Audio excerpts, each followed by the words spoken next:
because you have studied enough.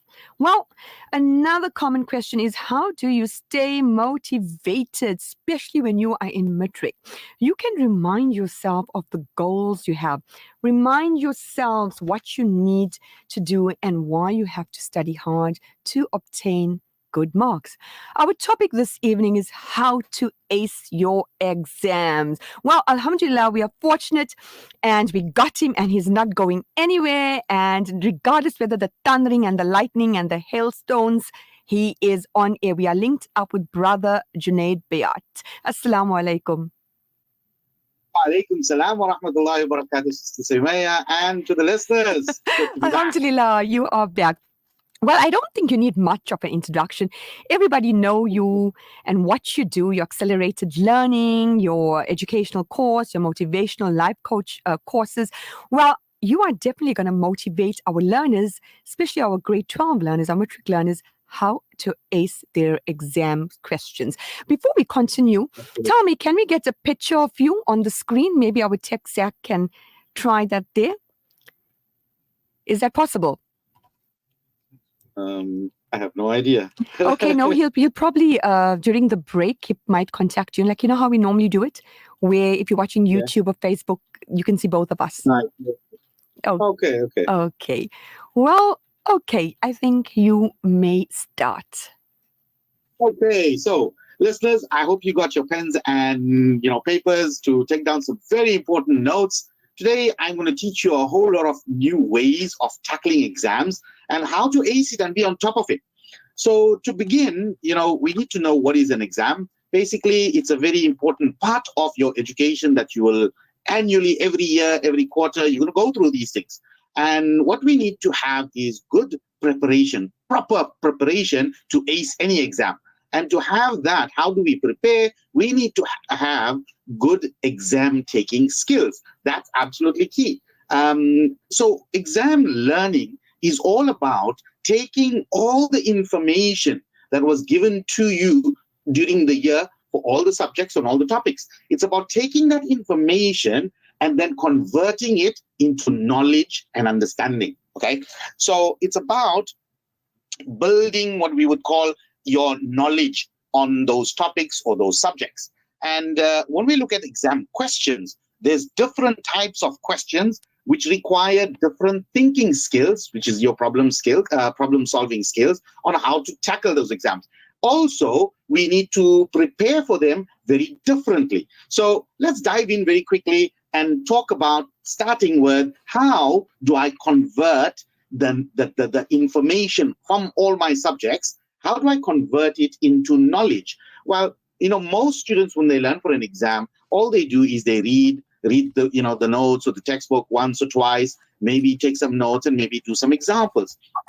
That's not entirely what we need to do. There's a lot more. So to convert information into knowledge, to ace any exam, to ace any questions that you have, the first thing you need to do is you need to know what is important. So this means we need to extract the key information. This is now you building that knowledge base for that topic or that subject, right? And this means you need to collect all the data from the information. This is basically all the keywords, the definitions. We need to know. That's the first thing you do. Extract all the keywords and learn what it means.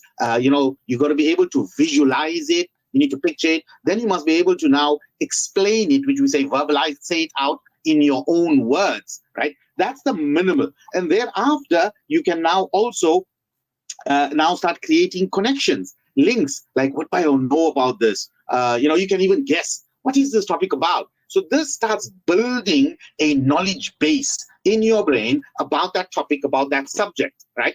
Now, that's how we, convert that information from the different topics, from your scope, into knowledge, and then we get to understanding. Okay, now what I want to do is I want to tell you about the different levels of questions that you get. Now, in any exams, this is for primary school, high school, university, there's 6 levels of exam questions. You got level 1, which is basically testing your knowledge. And then you have level 2, which is about, understanding. We say comprehension. how well do you understand the information, the content.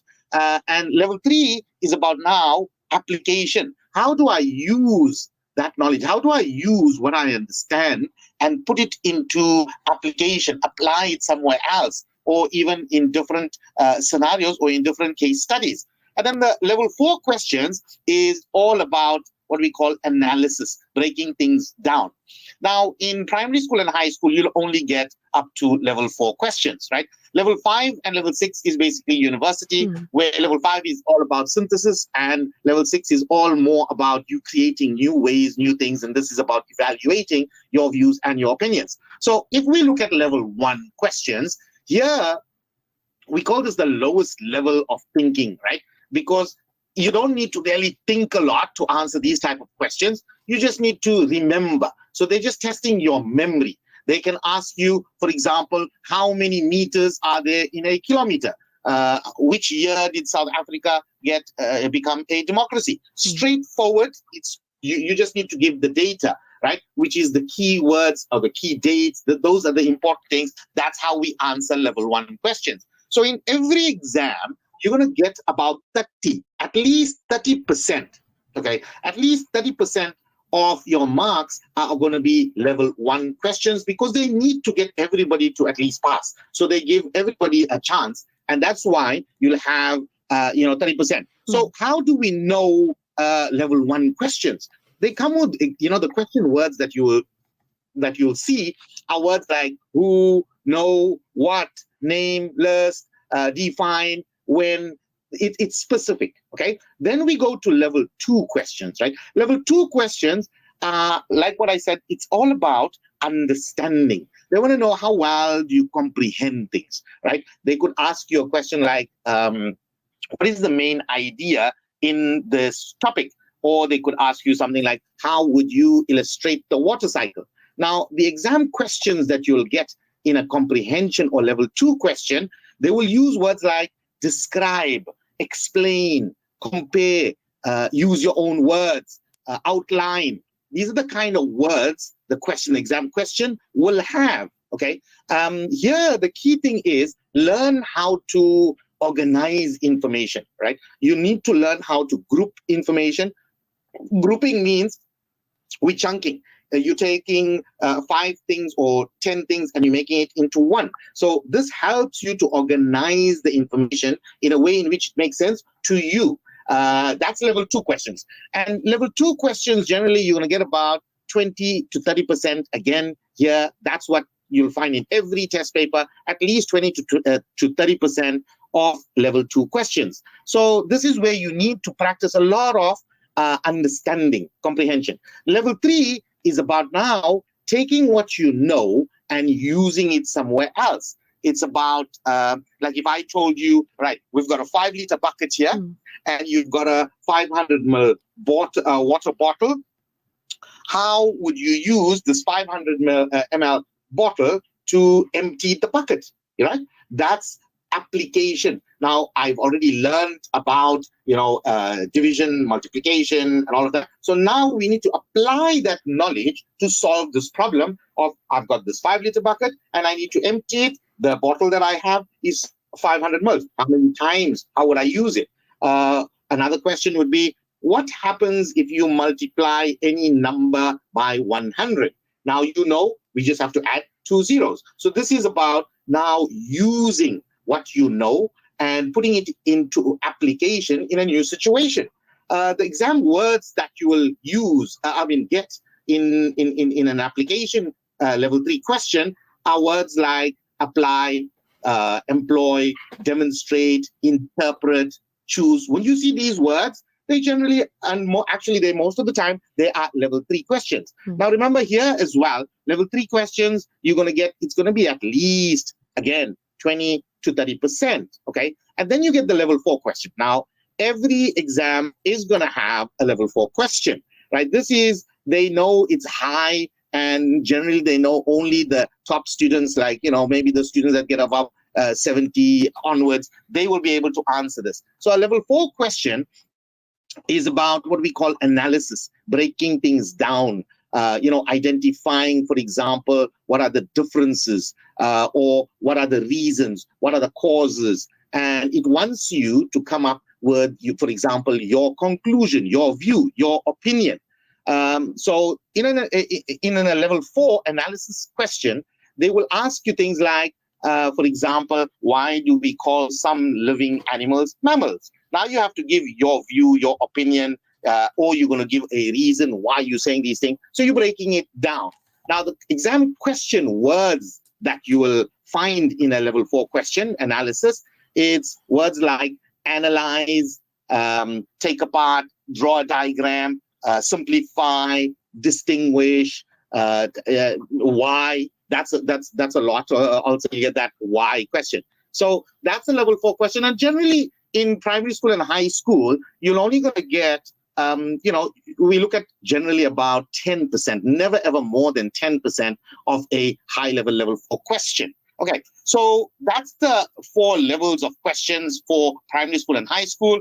Level 5 is about, synthesis. This is about you, being very creative, coming up with new ways, new solutions, being innovative. So they might ask you to construct something. They might ask you to create something or produce something or make a plan of something. And the highest one is basically what we call evaluation. And here it's about, engaging in basically your judgment, you being able to make a wise decision on how to use your knowledge and your understanding. Basically, it tests your depth of thinking, your level of thinking. And the exam question words you get here are words like judge, rate, evaluate, criticize, compare, and what is the best of, etc. So that's like level 6. And, like I said, level 5 and 6 is basically for the university students. Okay, so now let's go into actual questions, right? So I'm going to cover at least maybe about 10 different types of exam questions. Inshallah, we get to finish all of them, right? But let's start with the first one. And this is basically, you always get this, right? Whether you're in grade 4, whether you're in grade 12, in between, wherever, we're going to get these questions. And these are, for example, your short answer questions. Now, always remember, when it comes to short answer question, in an exam, the general rule is 1 minute, 1 mark. So if that short answer question is only 1 mark, it means you'd spend only 1 minute on it. Do not spend 3, 4, 5 minutes, right? It's 1 minute, 1 mark. So in a short answer question, they want a very, a detailed answer. They don't want you to write a long paragraph. They don't want many sentences. It's very detailed. So concise. The word I'm looking for is it needs to be concise. So you need to be able to, when you're writing, you need to be able to express your answers and your ideas very clearly and very concisely, right? So when you want to study for short exam questions, what you do is you take your notes. You make a few copies of it, right? And you blank out words, just random words, right? And you do, like if you made 5 copies, in the 5 different copies, you blank out different words. And after a while, maybe a day or a 2, the next day, you take each copy and now you try to fill in those blanks. It's like fill in the blanks kind of questions, right? So what you want to do is you want to practice this as much as you can. And again, remember, the key thing when it comes to these short answer questions is being very straight to the point, very concise language, and it must be easy to understand. The second kind of question that we get in an exam is basically these matching questions, right? So this also comes out a lot of times, a lot more from grade 4 right to like even your grade 1, 2, and 3, they also do matching, but this is across the board, right to grade 9, you get this a lot, right? So in a matching question, they basically giving you either 2 lists or 2 columns, and you need to match things from one list or from one column to the other one correctly. Now, how do you study for a matching questions? I actually always encourage people to make flashcards. Flashcards helps you to be able to remember to match. It's very easy. I don't know if you use that, Sumaya. Yeah, we all do. Right? I said, you know what, going back, we all did that back in the day with flashcards. It helped you, huh? It helps a lot. And now with technology, there are apps that allow you to make, flashcards on your devices. So it really makes it even much more easier. Yeah. So when you want to study for this matching questions, one, use flashcards. But more importantly, you want to practice a lot of matching either a picture, a definition, based on characteristics or relation, basically something that's linked. So those words are always linked together. They connect to one another. That's why it's called matching questions. And the most important thing here is to use the process of elimination, to know which ones are wrong. And when you know which ones are wrong, this is if you don't know the answer. So it makes it easier to now narrow it down, and you have lesser options. You're narrowing it down. And what you can also do is look for which ones could be the obvious answers, the right ones. Okay, now let's go to my favorite, multiple choice questions. Now, when it comes to multiple choice questions, these are questions that you're going to use for the rest of your life. Even when you finish high school, when you get to university, even if you finish university and you're a corporate professional, when you go and do further studies, even if you're a doctor, the most common questions you're going to get are multiple choice questions. Yeah. So how do we tackle multiple choice questions? So when it comes to multiple choice questions, it's all about, I say the first one is about using the one-hand method. One-hand method means I block out the options, the A, B, C, and D, right? And I read the question and I answer it straight from my knowledge, from what I know. And now I know the answer. Oh, okay, it's X, Y, and Z. Now I move my hands and I look for A, B, C. Which one has X, Y? Oh, this one. C has X, Y, and Z. Now you choose it. Okay, so that's by answering from your knowledge, from what you know. The second way of tackling a multiple choice question is process of elimination. You remove which ones are wrong. And in a multiple choice question, you're going to get at least two that are completely wrong. They're out, right? And the remaining two generally are the ones that are very close to one another. They might just be opposite, or words are quite similar, and it's going to be one of those two. It's going to be one of those two. Okay. And then also, if you're still having a problem and you're still unable to answer, then I always say rephrase a multiple choice question into your own words. Another thing you can do if you don't want to rephrase, you can underline or circle the keywords, right? I prefer circling the keyword and putting out some legs from that, like a mind map, spider You know map. what? We'll take a break and we will continue. Okay, cool. Okay. And severe economic decline make the humanitarian crisis in Yemen the worst in the world. More than 20 million Yemenis do not know where their next meal is coming from, and over 10 million are suffering extreme levels of hunger. With your support, the Al Imdad Foundation delivers essential food aid to starving Yemeni communities. It's a question of survival. So let's do what's right. Donate online at alimdad.com or call 0861 786 243 for more information. This dua that covers all needs is brought to you by Continental Butcher Baker Deli. Quality, freshness and value. Our promise to you since 1992. اللهم إني أسألك العافية في الدنيا والآخرة.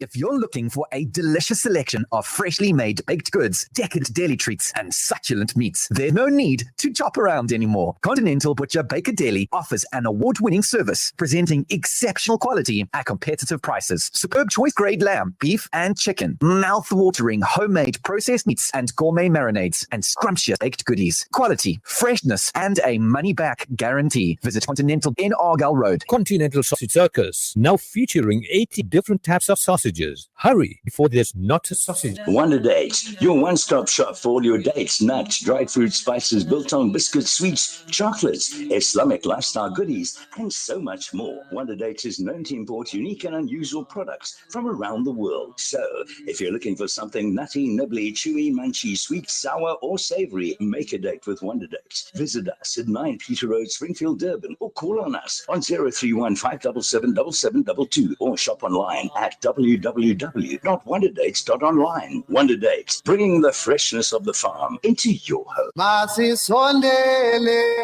Every student can learn, just not on the same day or the same way. Education is not the filling of a pail, but the lighting of a fire. Education's purpose is to replace an empty mind with an opened one. Join Sumaya Khan every Tuesdays between 7 and 8 p.m. for an educational evening exclusive to Radio Al Ansar. Your education is a dress rehearsal for a life that is yours to lead. Masi sondele,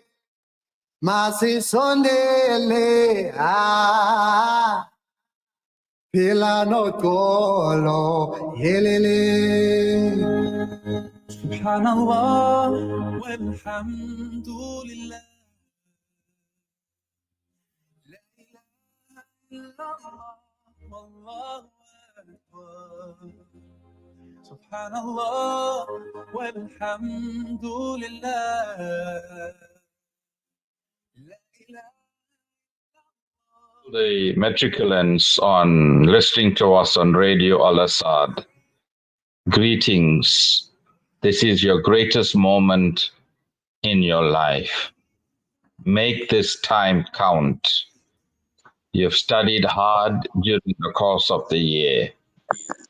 The matriculation examination is the highest point of schooling career. Just be calm, be cool, be collective. We, the religious community, are bearing you up in prayer. Go and do your best. We wish you well during your matriculation examination 2024. This is your community friend, Reverend Cyril Pillay, the chairman of the Chatsworth Spiritual Crime Prevention Board. God bless you. Assalamu alaikum wa rahmatullahi wa barakatuh. 2024. You write your final exams. I want to wish you the very best. This is your opportunity to show all the hard work, dedication, and commitment you've invested over the years. Give it your all, and remember that success comes to those who give their best effort. Stay focused, keep a positive mindset, and trust in God's guidance as you tackle each paper. You've got this. God bless you. I'd like to take this opportunity to wish each and every matriculant everything of the best for the 2024 examinations. This is a culmination of your efforts from grade 1 up until now. The fact that you have come this far is a testimony to your ability and to the effort that you have made. Let's also take this opportunity to thank your educators and your parents for their supportive role. We are confident that you will do well and that the molding that you have gone through throughout these years to get onto this stage will most certainly result in you being leaders, not only of tomorrow, but leaders of today. This is Khalid Sayed, member of the Western Cape Provincial Legislature and leader of the opposition in the legislature. Yes. Assalamu alaikum. Welcome back to School Matters. I just love listening to the messages. I think there are close to 100 messages from everyone from different walks of life, from government to the civil servant to the educators, from parents, from businesses. It just creates that motivation, that hype. And you know what? We have the best guest in studio. We got him, but not in studio. We linked up with him with Brother Junaid. He is giving advice how we can ace that of those exam questions. Yes, we got you on screen now. Assalamu alaikum. Wa alaikum salam wa rahmatullahi wa barakatuh. Jazakallah for that. Yeah, nice break. And yeah, lovely messages, very wonderful messages. It's good to have that kind of encouragement and motivation and support from everybody around, especially, you know, the metrics they needed. So to continue where we left off, we were speaking about multiple choice questions, and I gave you a few. I said about the one hand method, rephrasing, putting circles around and having some legs, and then just like that's like how we brainstorm, and then the answers will come from there. Or alternatively, a lot of students will already know that if you look for answers in other questions, very often you'll find it, for multiple choice questions. And then, with AI, you can analyze. So we've analyzed, and I looked at, the patterns. And when you look at the patterns, if you don't know the answer and you have to take a guess, according to the statistics, it says that if you have to guess, you should guess either B or C, because 70% of the time that will be correct.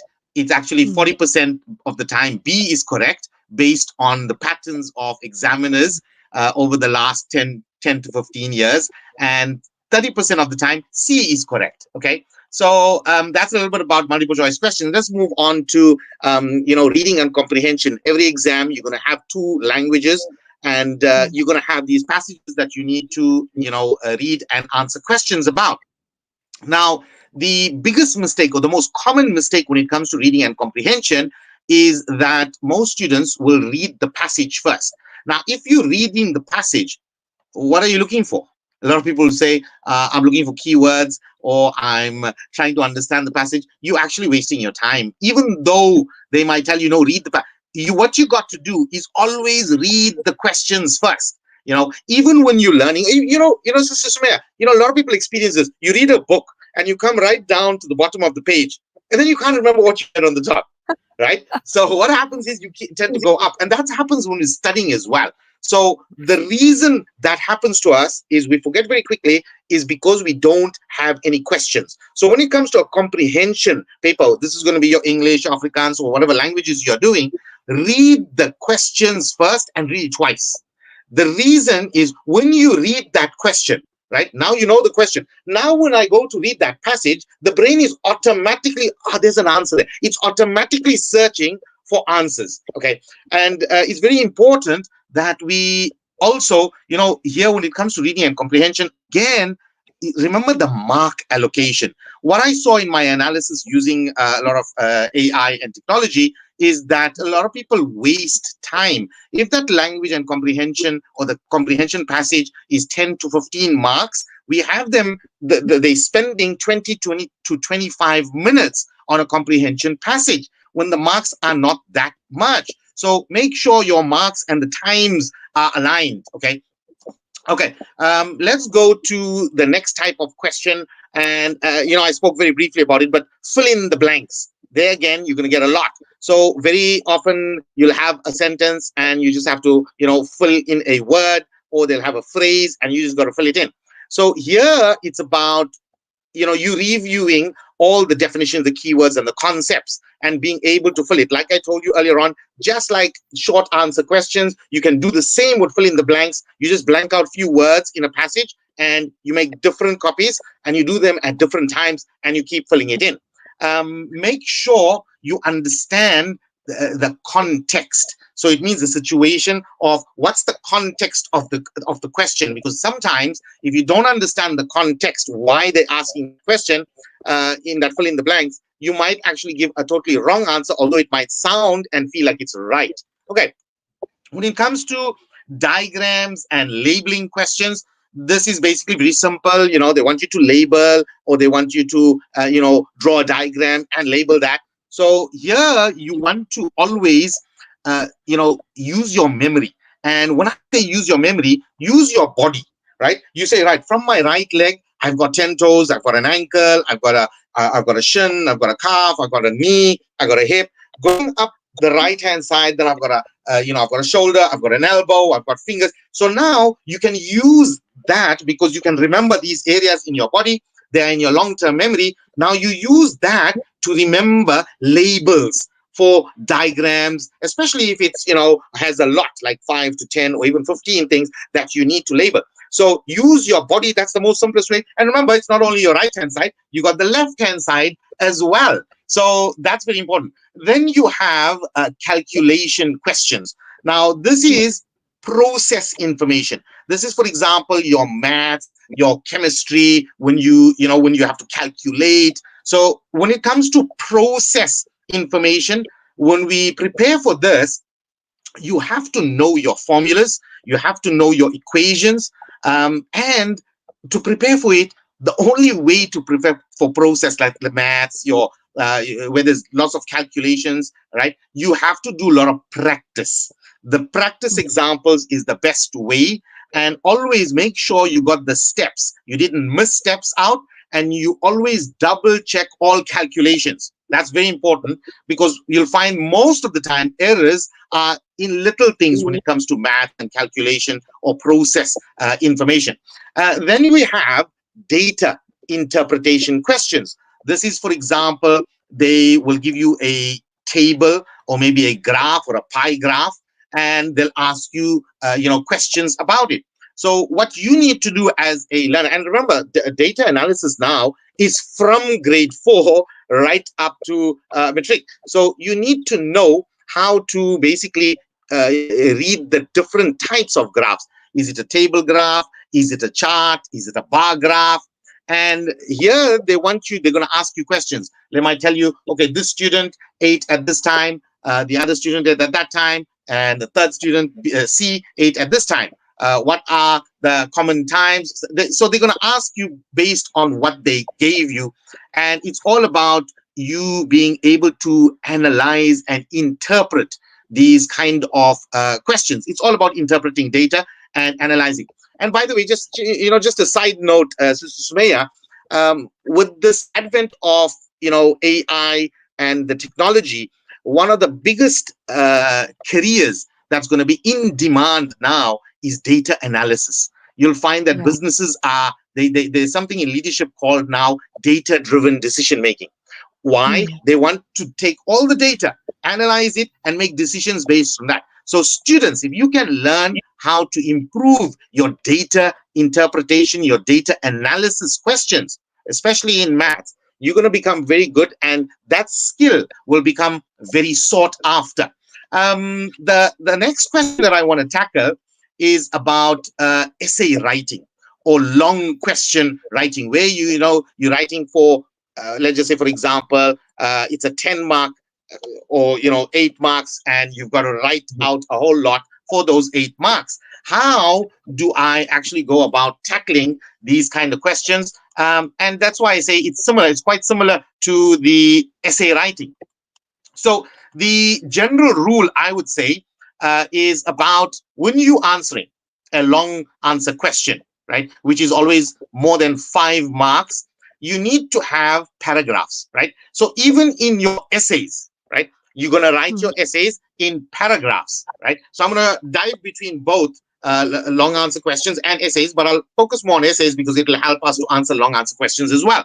So when we're writing long answer questions, the paragraph needs to have a minimum of 5 sentences. Minimum 5 sentences. So every paragraph, this is a key, minimum 5 sentences. Your very first sentence is the topic sentence. Right? Very first sentence is the topic sentence. Now, here's the secret, listeners. Whatever you say in the topic sentence, after that, you need to give 3 reasons, 3 proofs, 3 examples of why you said that. I'm just using 3 as the example for you, but it can be 4, it can be 5, it can be 6, depending on the mark allocation, or if it's in the essay, depending on the word count. So whatever you said in the topic sentence, now I must give 3 reasons, 1, 2, 3, why I said that, or 3 examples or 3 proofs of why I said that.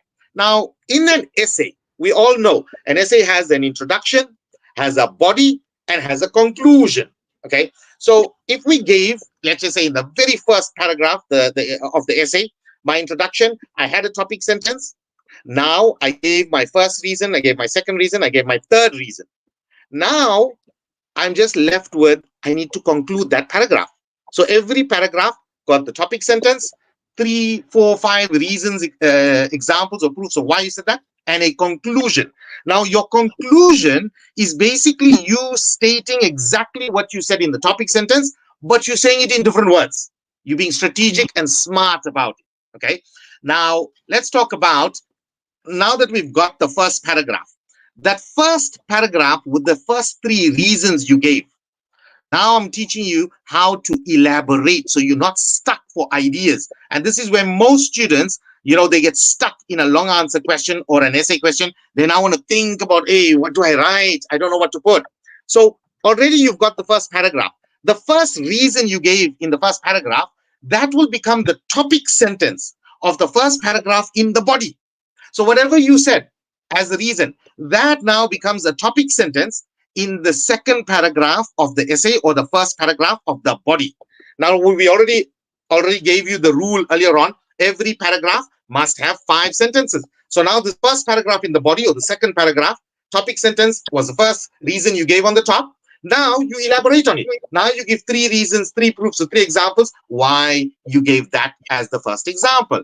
And like that, the second reason you gave becomes the topic sentence for the second paragraph in the body or the third paragraph in the entire essay.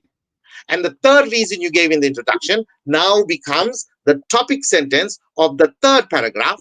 And then again, you elaborate, you give 3, 4, 5 reasons, proofs, examples of why you said that. And then you conclude. Remember what we said again?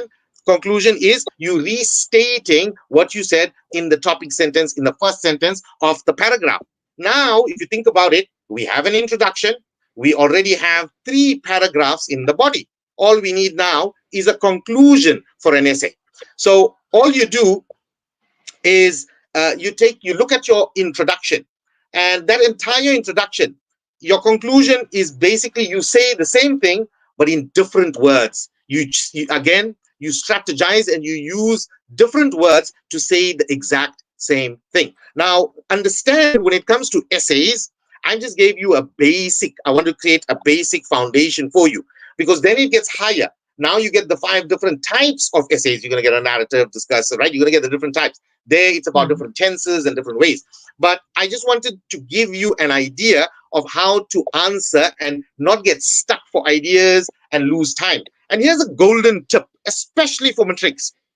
If you run out of time, if you ever ran out of time and you were busy with an essay, or you didn't even start the essay and the examiner's already said, right, time's up, pens down, write down on your answer sheet, ran out of time, and put down would have covered, and in just short point form, what points you would have covered in the essay. You're not going to get full marks, but you're going to get something. It's better than nothing. And I've been told by examiners that yes, if they do that, we will give them part marks. But just state, make sure you state, ran out of time, would have covered the following points in my essay, and put that down. Very, very important. Okay, so that's a little bit about essay writing. How's our time? Yeah, we have about maybe 4 minutes or 3 minutes. Oh, okay. Let's talk about, I didn't cover this when I was doing the comprehension, but in your languages, and I'll conclude on this. In your languages, you have to write, your transactional writing, like your essays, you have to write a letter. Very often, either you're going to write an email or a letter. Now, when you're writing the letter, the most common one is the letter to the editor. Here, it's about 4 Ps. So listeners, write this down. It's about 4 Ps. The first P is plan. They want a draft, right? So I'm not going to worry about goes, where they're dressed, this, that you need to know the format. The actual content of the letter, right, is basically, again, it's 3 parts: the introduction, the body, and the conclusion.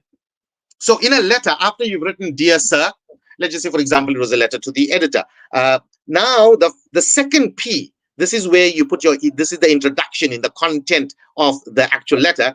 It's basically praise. So the second P stands for praise. Whatever, you give some praise. If it was a letter to the editor, you give the editor some praise. You guys have always been keeping us in the loop of what's going on with our exams.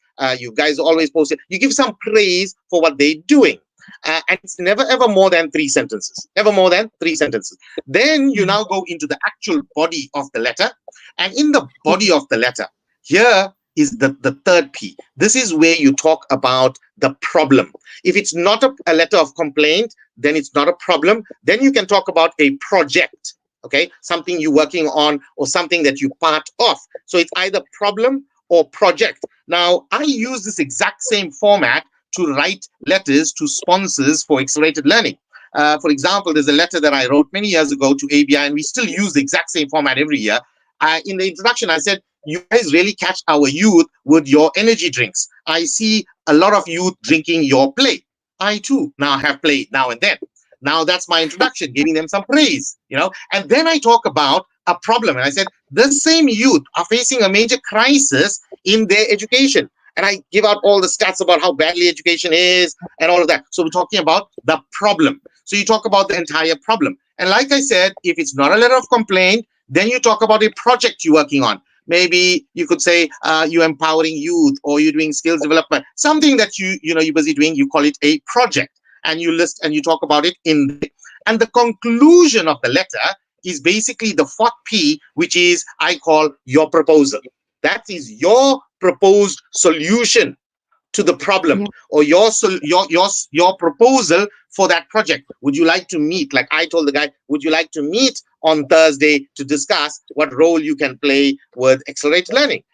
So that's how you would actually write a letter. And remember, you're going to write your letter in both your languages. You have to write a letter. So this is basically a framework of using the 4 Ps.